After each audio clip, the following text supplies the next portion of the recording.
Muito bem, vamos para a próxima parte do curso. Inspeção de imagens.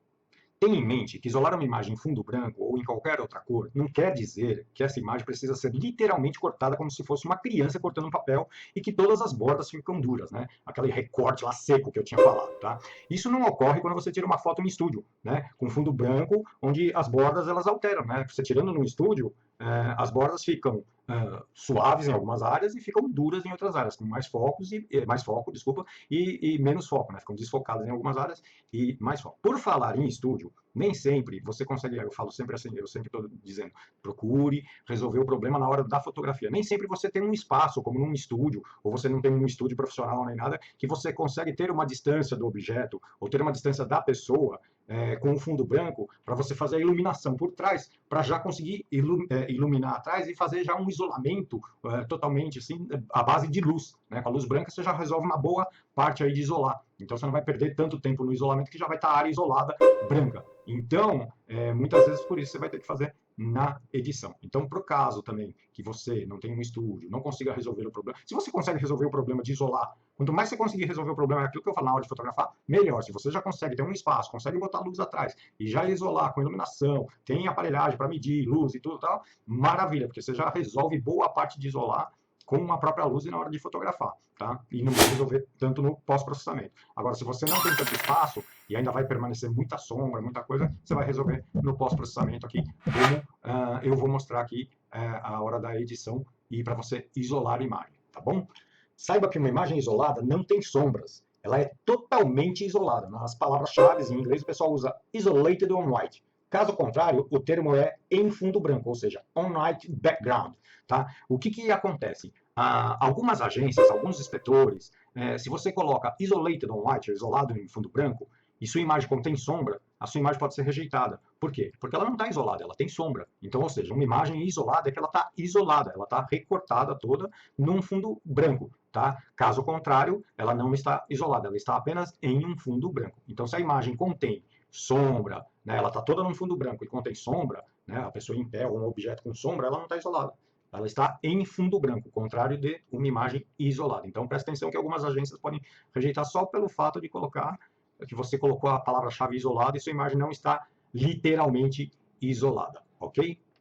Não suavize demasiadamente as bordas, como se estivessem muito desfocadas. Pegue como base o quão desfocada está a área próxima que está tratando e veja como está a borda na imagem original. Ou seja, procure obter o mesmo resultado, tá? Então, se uma área que você está tratando está um pouco desfocada, procure manter, enquanto você está isolando, o mesmo nível de desfoque, tá? Se ela está mais seca, mais dura, faça mais dura também, tá? Não fuja muito da realidade, ok? Outro grande problema em isolar a imagem são os cabelos e pelos, tá? Então, algumas imagens aí, você vai ter que repor o cabelo, repor os pelos, tá?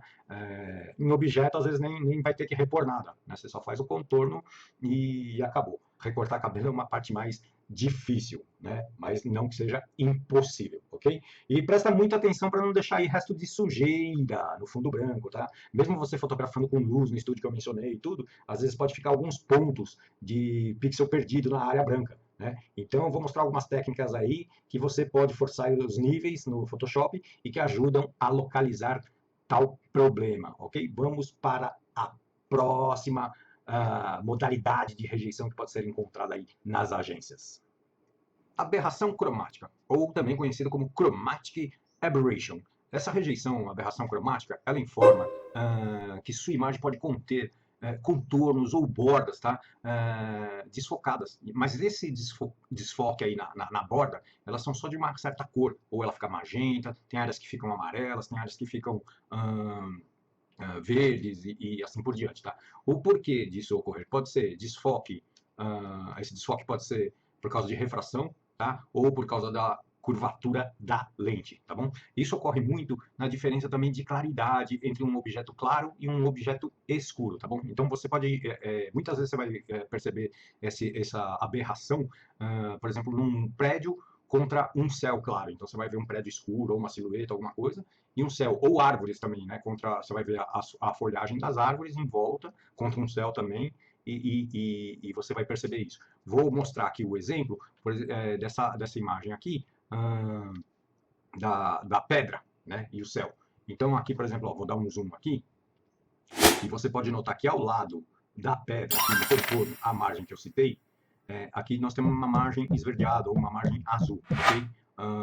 Então é o desfoque, que é a aberração cromática que causou nesta imagem, ok? E também aqui no lado vermelho, tá? Aqui nessa parte também. Então aqui, ó, você tem o magenta, né? O magenta ou o vermelho.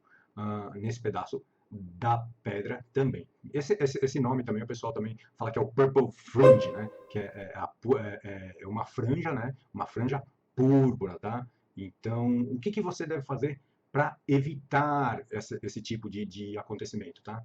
Usar uma lente melhor, tá? Uma lente de qualidade, tá? E também uma lente com menos curvatura, tá? Que evita esse problema, tá?